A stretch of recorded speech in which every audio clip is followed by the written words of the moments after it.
Greetings and salutations, travelers. Welcome back to the Inn of Planar Crossroads, and as always, welcome back to our Around the Hearth discussions. This time, we are discussing individual intrigue, in which we are going to kind of be touching on the idea of slice of life, as well as the drama that comes from those slice of life situations individually, and working with that. And then next time, we'll go a bit grander in our focus. But that's for next time. This time we're going to be focused on those individual personal dramas that can happen in December drama. I'm still working on some of these months, so if you viewers have ideas for what each month should be, you can always let me know and put it in the comments below. Before we get into that, we need to do Dan's introductions and announcements. So, and Dan's here for we should probably reward him. I'll do the normal thing where I go first to let him get ready, but then Dan's gonna do his thing. So, and then we'll Let's go. Love it. I am Adam L. Spain with the Inn of Planar Crossroads. You can check us out at innofplanarcrossroads.com or iopc.com. Either one of those works. You can see that we've got our links for YouTube, Rumble, BitChute, Twitch, Twitter, Instagram, Facebook, Subscribestar, PayPal, Locals, and we also have a Patreon. I need to update everything on this, but maybe that'll be something I can do over the, holiday. You don't get holidays when you work for yourself. You just do different work. So, anyway, that's the plan, is maybe to do a little bit of that, a little bit of tinkering on it where it's more visually interesting. That's kind of my thing that I'm supposed to be doing, is making it visually interesting. But we'll see how it goes. We're in December, so I'm probably going to try to have like a December update video up, but I'm not sure that that's going to be a thing. We'll have to see, because I do have a lot of other things in the fire and other pots in kettles going, so we'll see. But that's me. Then we got Dan from Avenue Studios. Hello, everyone. I'm Dan from Avenue Studios. You can find us on Rumble, YouTube, and anywhere you listen to your podcasts. Join us Thursday nights, 9 p.m. Eastern, for our DC 20 campaign. With December, we'll be approaching the end of it, so we'll see who's still alive at that point. And then Saturdays, on and off, we do one-shots with a lot of cool people here. And so we got a bunch of stuff in the works there. Join us there. And, of course, avenuestudios.media for all our links and good stuff there. So check us out. Thank you for letting me be here, guys. Yeah. Well, we gotta... It's Dan's introductions and announcements, so we have to sometimes. Side note, I do find it funny, too, that I finally show up for a first one in a while, and Peter's like, I have better things to do. There you go. Just teasing Peter. She's going to watch later. Family stuff. Wes is like, I'm tired. I don't know if I'm going to. Dan's going to be there. Ugh. Yeah. Well, we didn't want to say anything, but man. I'll always... Self-deprecation is my go-to, so... I'll say, you notice they all stopped showing up once I became a regular. I'm just going to throw that. Once the face reveal happened, that was it. Gone. But no going back. You've heard his voice and seen his handsome good looks. It is Skrat from A Squirrel Plays. That's me. I am Skrat from Squirrel Plays over on YouTube, and YouTube, and also Discord. And I make videos talking about writing and TTRPGs, and that includes things like world building, character creation, some plotting, and sometimes a comparison between the two platforms, between writing and TTRPGs. And I also get to do the occasional TTRPG review, which is what I'm working on right now. So y'all talking about no holidays. I'm trying to go on vacation in a couple weeks, and then it's Thanksgiving right after that. I got to get like 3 videos ahead of myself. Mm-hmm. Yeah. Get her done. So yeah, every now and then I get to do a TTRPG review. I try to do the smaller, lesser known stuff, and sometimes homemade stuff. I want to do a little more of that. Sometimes brand new stuff, like I could say it. Ironbound is the one I'm doing right now. So that'll be out by the time this comes out. And I'm also putting Avenue Studios to work on Saturdays. Yes. Skrat Saturdays now. We could do that. I guess so. Squirrel Saturdays. Scratter days. That's it. That's it. Really good. Branding. Where's my pen? I'm going to write it down. Scratter days. I'm not letting you forget that one. No, That's don't. good. There's your comment for this one. Scratter Day was born here. It's early. There we go. It's an early comment this time, people. Scratter Days was born here. The squirrel has blessed us. That's awesome, man. We're definitely using that for real. All right. Oh, we didn't get a shout out. Hold on. Let me get my list up. I knew I was forgetting something. Sorry, viewers. Chat. Do we do I have that a before backup introductions? Whoa. Let me see. We did Datum last time, I think. So I thought you said you were doing that one this time. Oh, that's right. I did pick. Oh, I was ahead of myself and didn't even realize it. Oh, And then I gave you an extra one for next time. that's right. You're Okay. super prepared. We're doubly prepared. Too prepared. We don't know what we're doing. Right. We went back all the way back around. Just jump into this blind. We'll do better. Yeah. Just Do it there live. you go. It's like the GM that preps and then nothing goes the way he wants. Yes. All If you right. never prep, you're never disappointed. Yeah. I don't know about that. Hot take. All right. Well, we are to Levi's spotlight, and it is Datum is who I have set. He does different little diorama work and stuff, and he's still he's only at 450 subscribers, but he does really good work with his painting and a lot of his composition in the actual visuals of the dioramas. So go check him out. He's got this, I believe it's meant to be a gray fox sorcerer person as his main thing. So he's at 450. So let's get him up to, I don't know, we'll shoot for 1,000. We'll see. So shooting for 1,000. I'll go over to Big Datum money. and say that I was going to say that Scratter Day has come, but no, don't say that. Go ahead and say that End of Planar Crossroads or Avenue Studios or Scrap from a Squirrel Plays or something like that sent you. So there you go. And Saturday is coming sounds like a threat. no, oh no, you know what you need to do? You need to get like the Sean Bean Winter's Coming thing, but then transpose it to a squirrel face and then say, have it Scratter Day is coming. Ooh, that's pretty good. There you Good go. thumbnail. That's right. All right. Well, that means we are done with our introductions. We're done with our shout out. We can grab our preferred beverages, and hopefully you'll join us around the hearth on this cool December as we discuss individual intrigue. Let's go. Cool. That's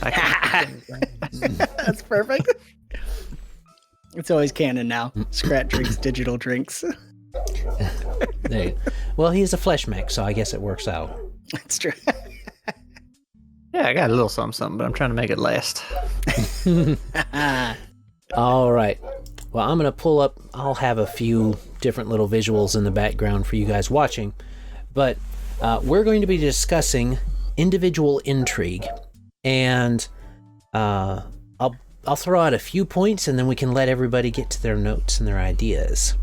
So some things for consideration is, again, taking inspiration. Since this is slice of life, you can take inspiration from real life by saying, taking some normal jobs and things like that. And this goes for any era, really.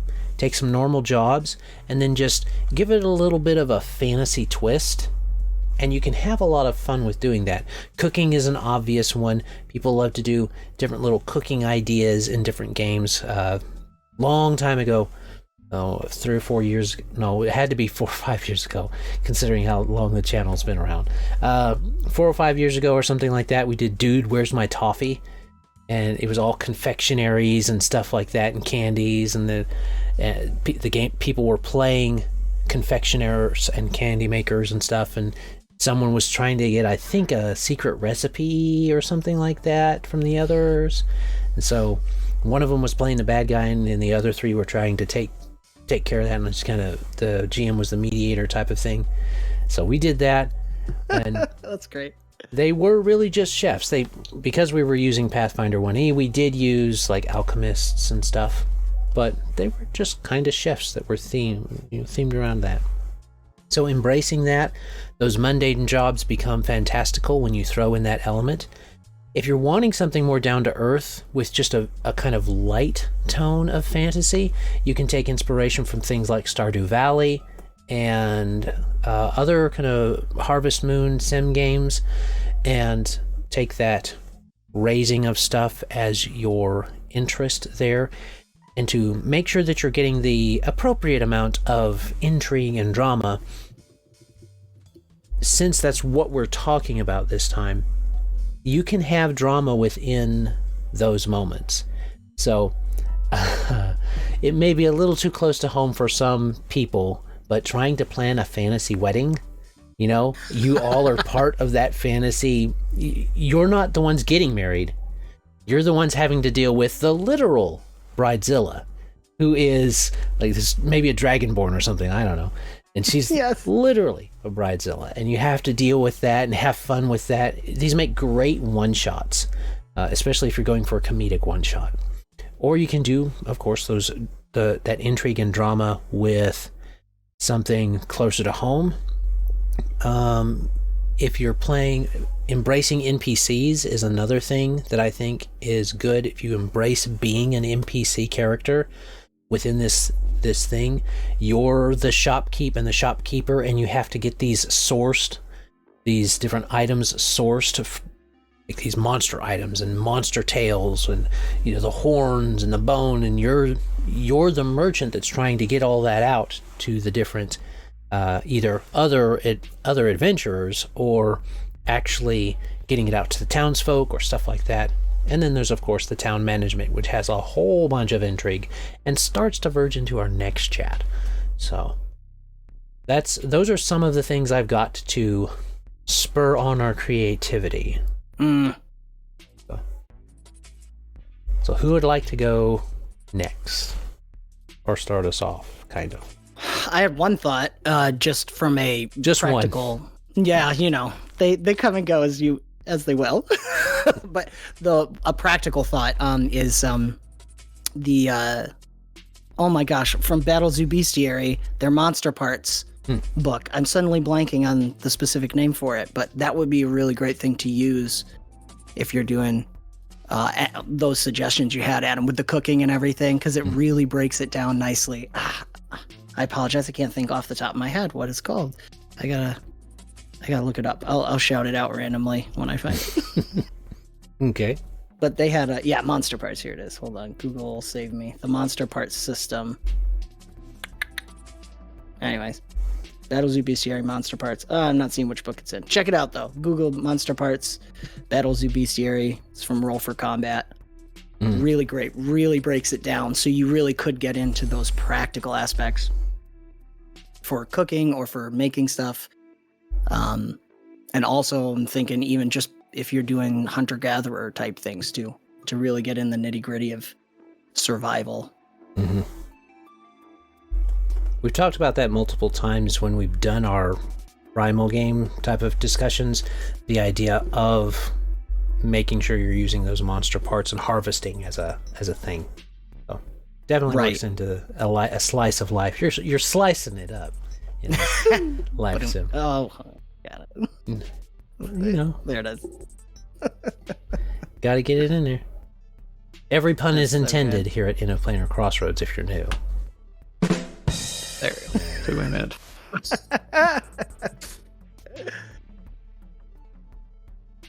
All right. I've just been trying to wrap my mind around, and I went and I don't know if you saw the ping. It was just a day or two ago over in Squirrel Land. Somebody came in and it's like, hey, does anybody have any Stardew Valley type TTRPGs they would recommend? And I was like, hey, I think these people talked about that last year, but for some reason I can't remember anything we talked about. And then I went and found a video and I was like, I wasn't in it. That's why I don't remember.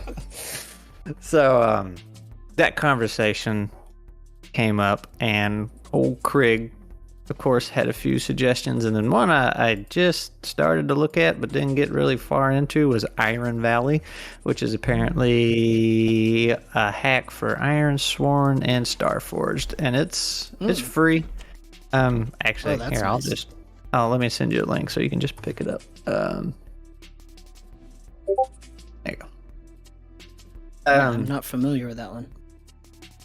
Buzz through it, like it's like 240 pages or something. It's big, but the pages are small, like novel size. So probably 100 something, 120 or something regular pages. But look pretty in depth. It's free to pick up if you want. But I can't a tabletop without encounters of the violent nature.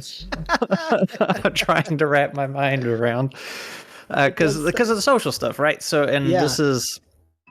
From a writing perspective TTRPG. and background, it's like, oh yeah, I can make interesting characters all day long, toot my own horn a little bit, but I'm depending on the players to take this ball and run with it. Like, I don't know. I want somebody to tell me how that works. Oh, well, so making drama without the combat is kind of making encounters without the combat. We already kind of do that anyway when we're expecting people to solve things non-violently. So I use this. I don't know if I used this in our chat. I think it was with Peter last time. Yeah, I think it was during the travel one where I said I liked random encounter tables.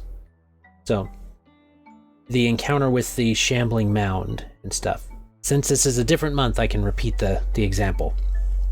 The players I had, kind of a longer, trying to shorten it down.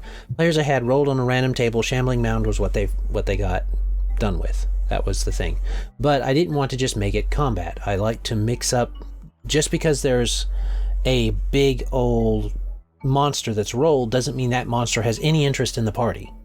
So I had the shambling mound moving. Oh, it was moving away from the players, but they were going to intersect on the road, and they had the choice of either to come up quicker or to slow down and let it get ahead. And so they just kept, basically because of the rolls, they just ended up matching its speed, and so they came to a point where they came in conflict with it. They beat it up and destroyed it and stuff like that, and they killed it. Then they get to this farmer, this rancher, technically, who has his place out in the boonies, but he's got this huge farm, and he's really successful. But he does his own butchering and sends it in. And that's because he had this shambling mound that would come by every year during butcher time and eat up all the viscera, all the left behind junk that they didn't just need, because this was a guy that was doing explicitly for beef. And it's like, oh no, we haven't seen that shambling mound that you're mentioning. No. So the heroes. Yeah, heroes. Yeah. And I totally get, like, you don't need violence to make things interesting. I guess both of you are familiar with Stardew Valley, right? Yeah. To some I've extent. seen it. I've just never played it. Okay, I've barely played it. I've absorbed a lot through Glee because she loves it. That's awesome. So the wizard in the tower out there, you know, the rumor that supposedly the purple-haired girl's actually his daughter, and not the shopkeeper's. Abigail. Yeah, the one who eats gemstones. Yeah, that's the first clue. Yeah. So, yeah, you know, that's never confirmed in the game, but like that's the fan theory, and it's interesting, and I get that, but like when you're at the table, what do you do with that? Is it?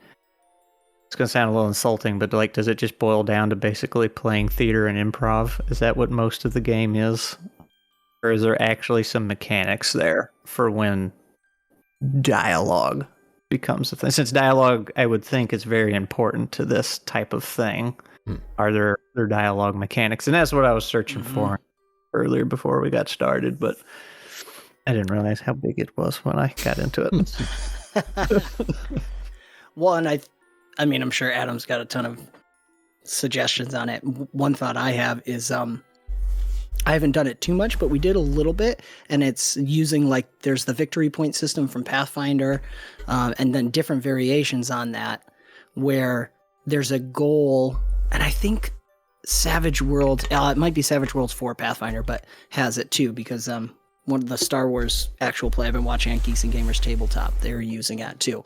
So they're having this discussion, and at certain points they need to make rolls based on the RP, and they're working their way towards a goal. I think of the one example I was watching, they're dealing with a boss, this like crime boss, and they're trying to convince him to give them what they want rather than, I think they wanted some dragon that was captured, and they wanted to give the dragon rather than have him kill it. So the encounter, the social encounter was set up, and they're working their way through in a certain amount of rounds, and there's RP going on, but then there's specific rolls you're making, which your attacks or defense. And as successes and failures determined at the end how the final thing would happen. And it helped guide the GM in how the NPC would respond, which is kind of what we always do when we're playing, but it had a little bit of structure, and it was like, okay, it's your turn. We're still going to kind of go around the table. I thought it flowed very well. Of course, the session 0 players have to be in on this and wanting to walk into that. You can't just necessarily drop it on them on the blue, but that's one way.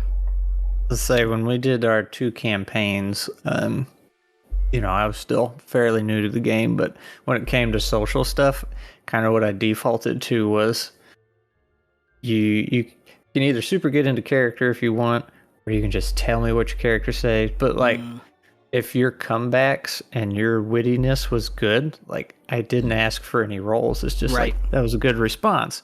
And the roll was kind of like, somebody was like, I have no idea what to say, but I really want to pry on this part. It's like, okay, we'll just roll for it. Sure. Roll your charisma. There's a lot, and you could still do that too if like it's an auto crit from good role play potentially.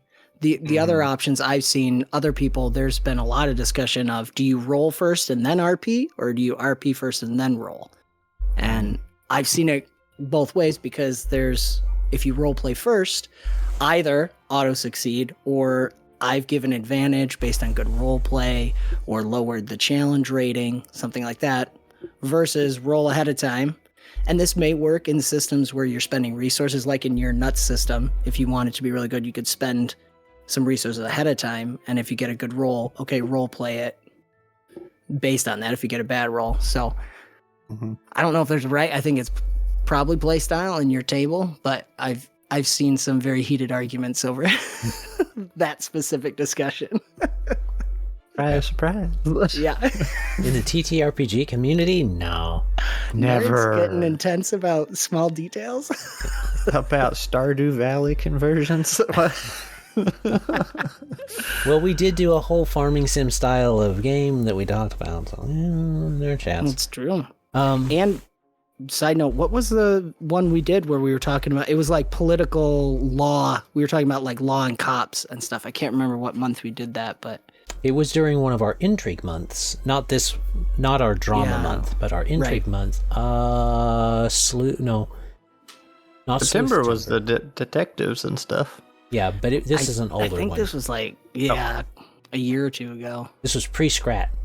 So pre-Skrat. Oh, the dark ages. Those early awkward teenage years of the channel. But we kind of bantered about some different like rules and systems that you could potentially use for that. Well, in these type of games, as far as mechanic stuff goes, this is where your social characters get to shine. Your bard gets to shine here. Your because before, pre 5e and all that type of stuff, there were just character builds that were just skill monkeys. That's what they were. And you can still do that in 5e. I'm not saying you can't. It's just that it was very pronounced in 2, 3, 3.5 of D&D, Pathfinder. You could build builds that were just about the intrigue, just about all that. That's why Pathfinder came out with its whole intrigue class set and stuff, and investigation.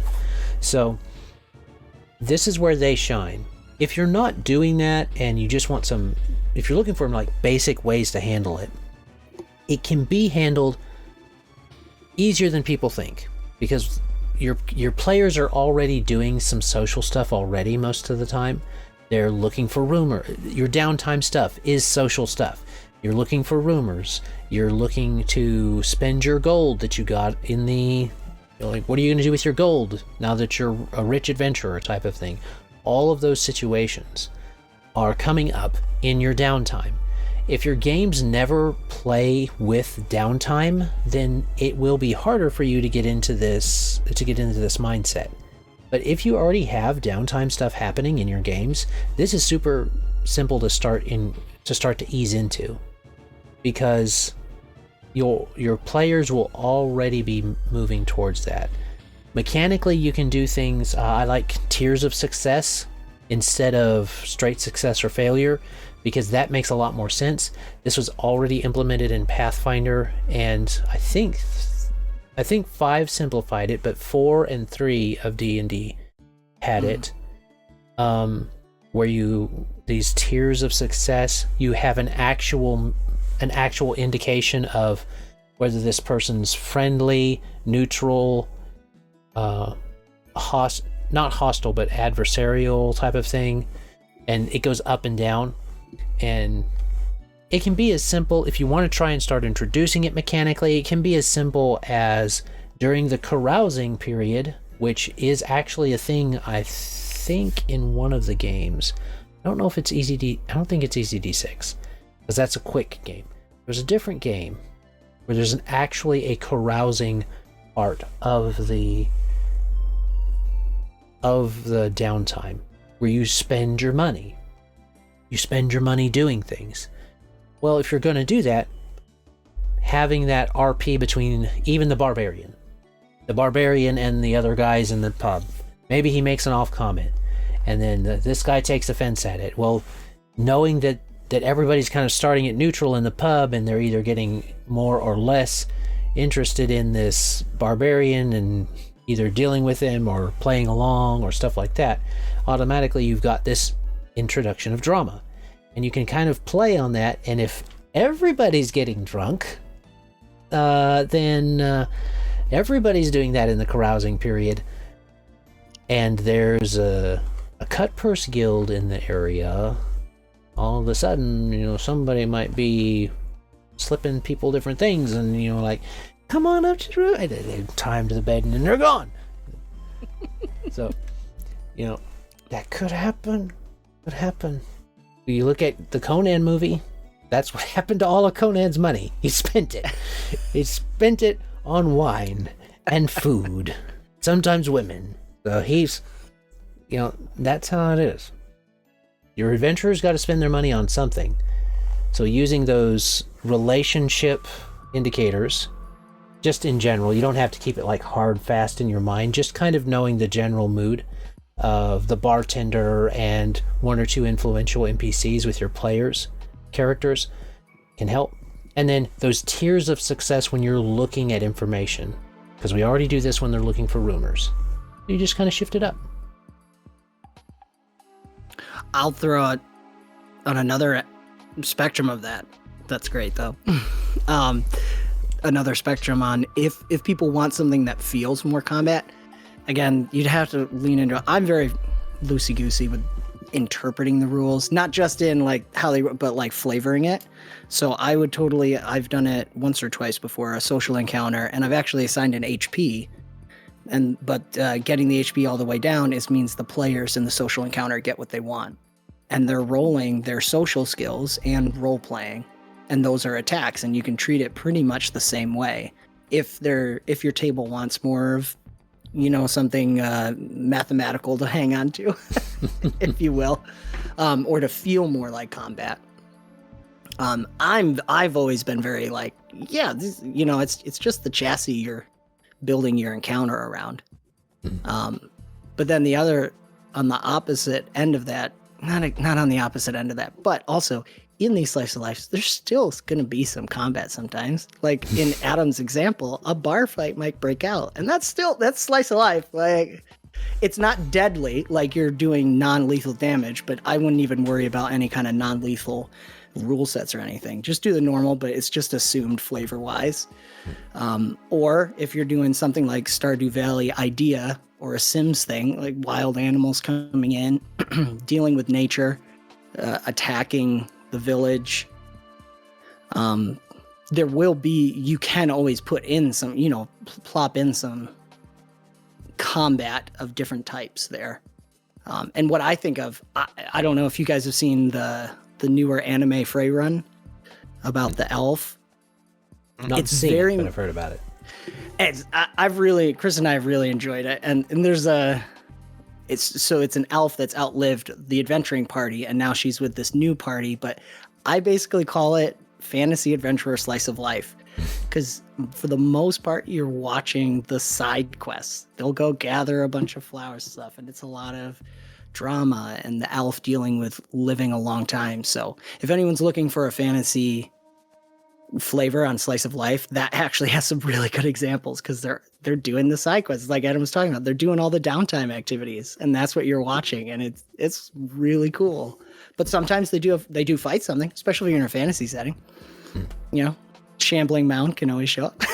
Like Adam said, like those are, I don't know, there's probably a tipping point, and you guys can come back at me with what you think, but in a fantasy world or a sci-fi setting or even cyberpunk or something like that, you have a little bit more fantastical stuff that technically for the people living there would be slice of life.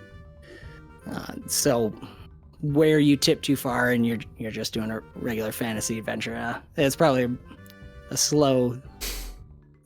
slippery slope. Is that the wrong term? But I don't know. That's one thing I think of. I think of there's another one too, if you want to. It's not full court drama yet. At the very beginning, it's not. Log Horizon is also a really good anime. Came out the same time as Sword Art Online.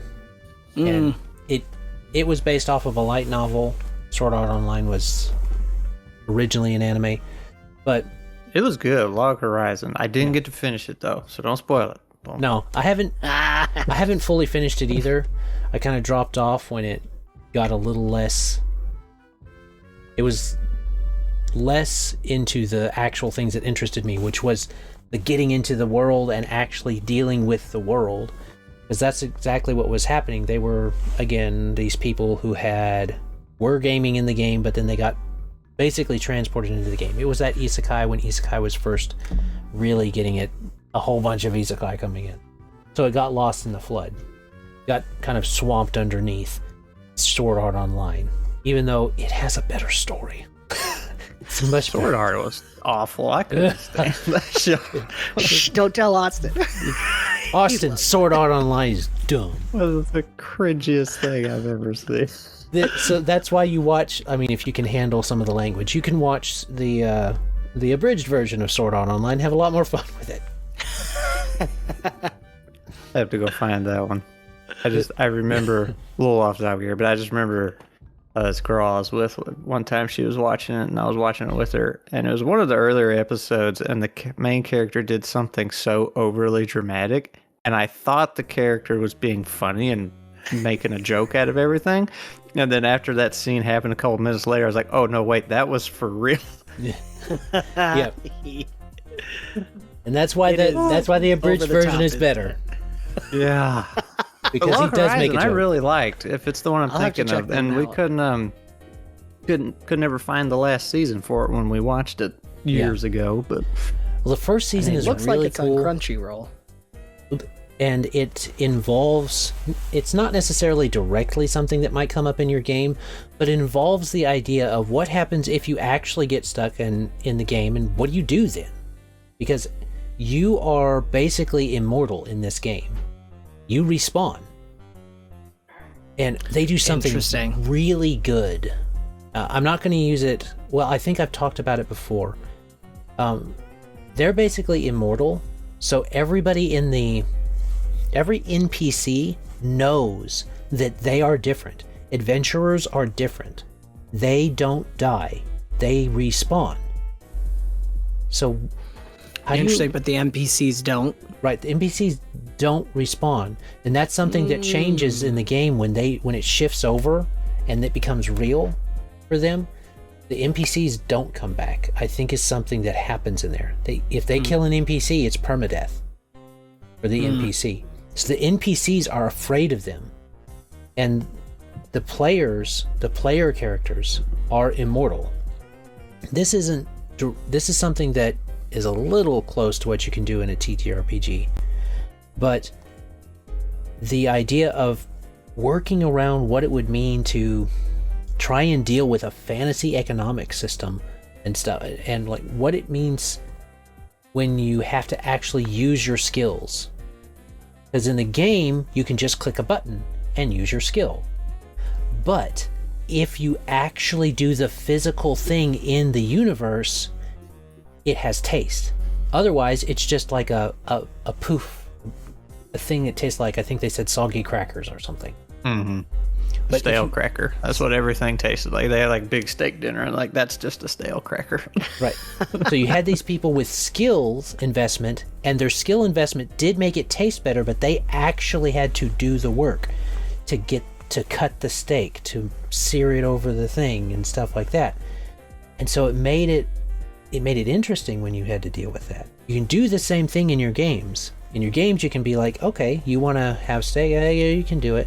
But then you start offering those different rewards for actually engaging, and they get stuff for actually engaging in the world that you're presenting them with.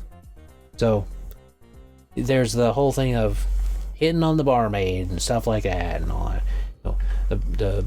That crazy old squirrel, that crazy old native squirrel hitting on the barmaid made success. It happens. It happens. And positive progress too. Look, what I remember last time, it was Medicine Drum was hitting on the barmaid. That's right. It wasn't me. That's true. No, it was Medicine. It was my keeper that was hitting on the barmaid. So you see where I get it from. Learn from the best. That's right. But no, there's this, I think it's Outlaw Josie Wells. There's this old Indian guy who gets to have the young squaw, and it's like, I'm gonna do that with Medicine Drum. He's gonna actually go after the young one. But he was making progress, not gonna lie. But that idea, that's right. All the girls like the drummers and the guitarists. See, that's how it is. But doing that's usually just a cast-off thing. But what happens when you come back to town and she's still interested?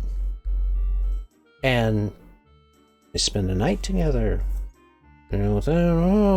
Things happen. Dice start rolling on tables. About 3 months later, she's starting to look plumper, and well, actually, she knows sooner than that. So you come back after your next adventure, and she's like, her daddy's waiting for you there at the tavern too. It's like, and he's got his blunderbuss, and he's like, we're gonna fix this up. Ooh, that would fix a lot of problems at some tables. Yeah. Just make it too real. Too real, Roy. But that's kind of the idea on Slice of Life. Yeah, absolutely. So is it the nat 20 or the nat 1 that knocks her up? Oh, man. Depends on how the RP went. What was the goal? Yes. Well, that's when Fade to Black might or might not be your friend.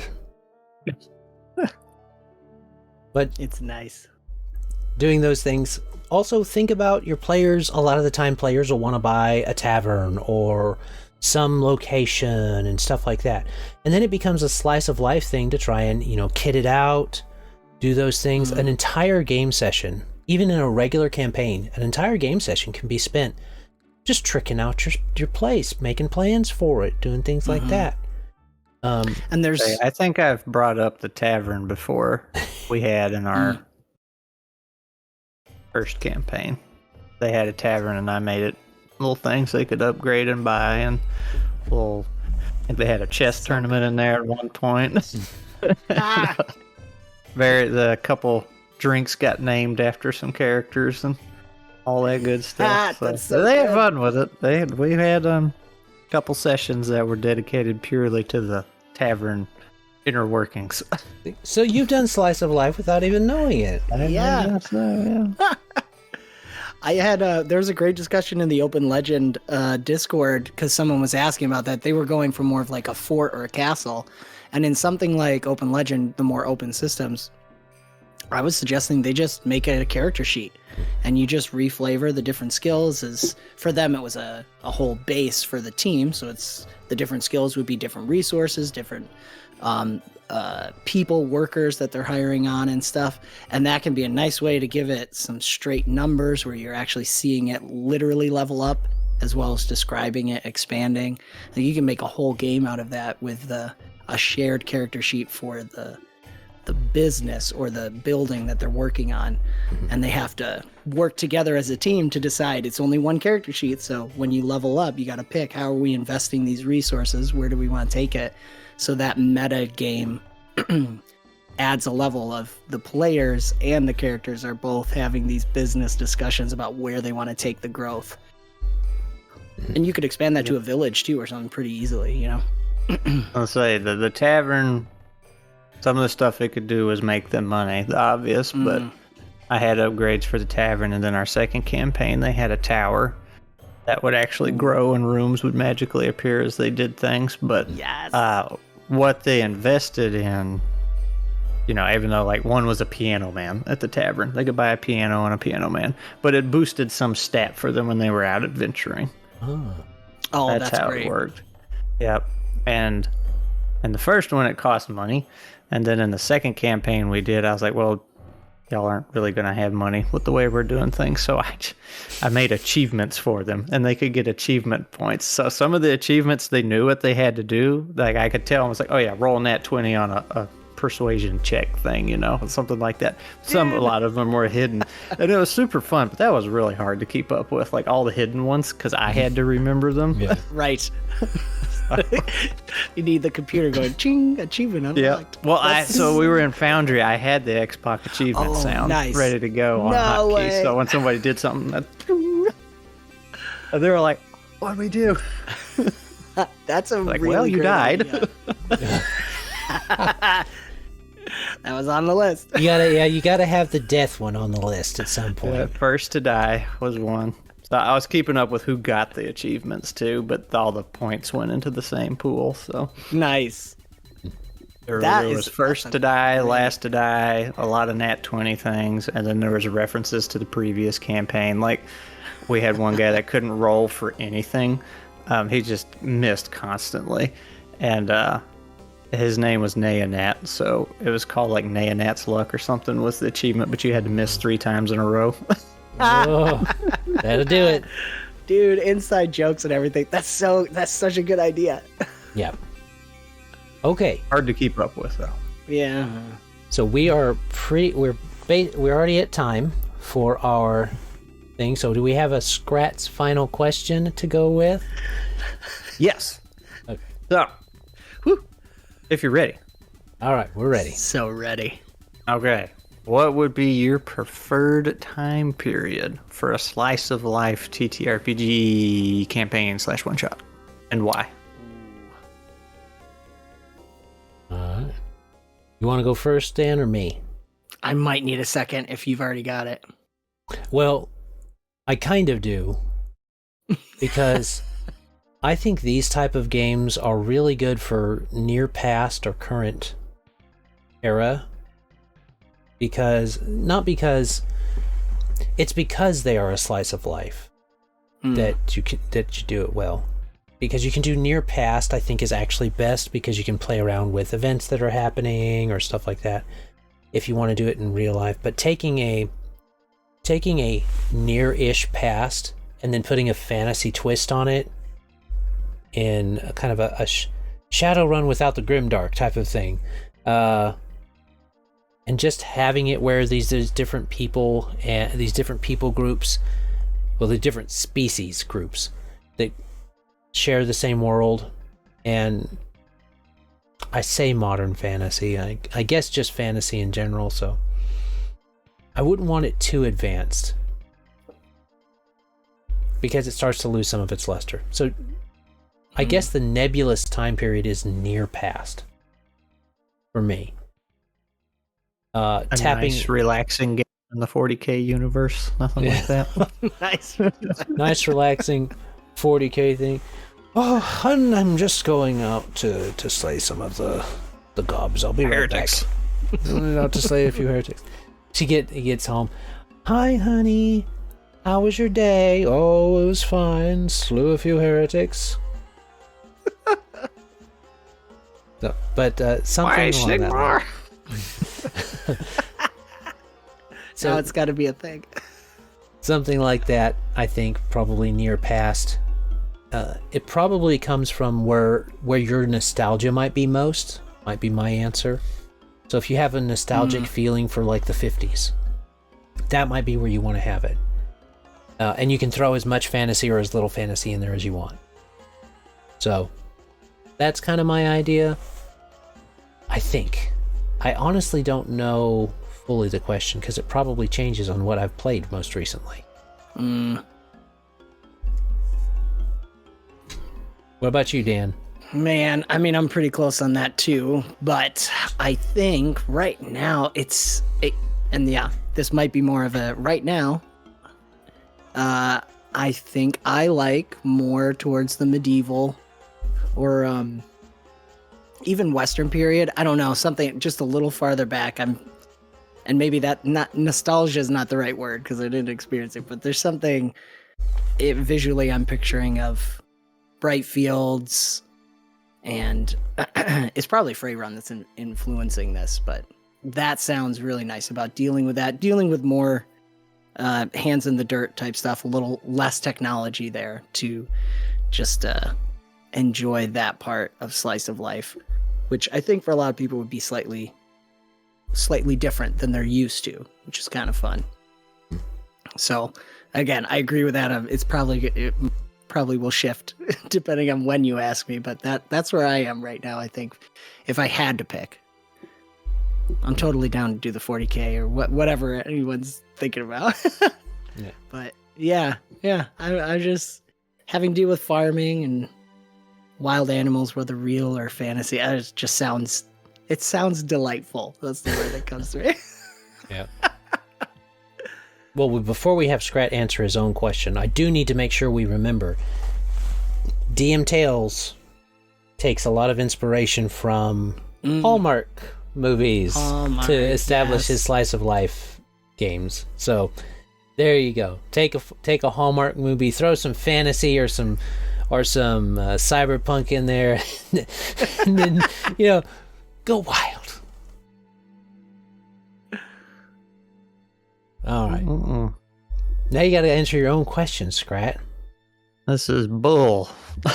That's not part of the deal. Dude, that's been part of the deal for the past 2 chats. What are you talking about? It's not part of the deal. I know. Try not to. If I had to do one of these, I think my first shot would be Stone Agey Neolithic type. Because it's just simpler. There's less things. That's great. Just a couple tribes trying to survive. Unga and Bunga, just trying to make ends meet. Romance is pretty simple too. Yeah. Old Chunga Wunga over there ain't looking too bad, so Yeah, she come over, smack you on head, take you back to her cave. But that with And That's cool thought. we'll get into it a little bit on episodes 3 and 4, but that kind of setting with a little bit of magic, I think, would be pretty fun. All right. Spoilers alert, I guess. You know? That's right. Well, we better lock this one down. Teaser, that's what it is. Teaser. Better lock this one down before the spoilers get too much for us. So, we hope you have enjoyed. We hope you'll tune in next time also. We're going to be discussing espionage escapades, where it's a higher level here. Now we're getting into the more nobles and courtly dramas and discussing that. So that's the plan for next time. We hope you stick around for that. Remember that we've shouted out Datum. He has 450 subscribers right now, so we're trying to get him up to 1,000. His most recent one was How I Turned a Real Ghost Story into a Diorama, so you can check that one out. Remember to check out A Squirrel Plays on YouTube and only YouTube. How dare you visit his Discord? It's the only squirrels. That's what did it. The only squirrels. You should be ashamed of yourself. All right. Also, Avenue Studios, check them out. YouTube, Rumble, Patreon, Locals, all of the places. And Inn of Planar Crossroads at innofplanarcrossroads.com or the IOPC.com. Either one should work. All the different links. As always, have a great day. God bless and enjoy. Bye. Bye.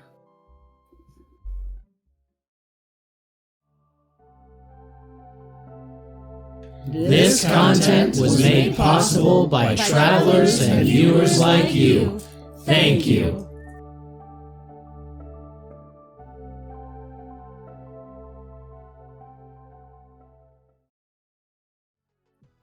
Okay. Let's see. We're going to try and stay Is on Datum not the one we did last time? We did some miniature diorama dude last time. That was a different person because it wasn't Datum. Because Double checking. yeah, I got it up here. Let me Skrat. Shout out suggestion. Yeah. Okay. Shout out was Datum. I'm checking my notes for this one. We good. Ta-da. Check them twice. Stop this recording and get it checked.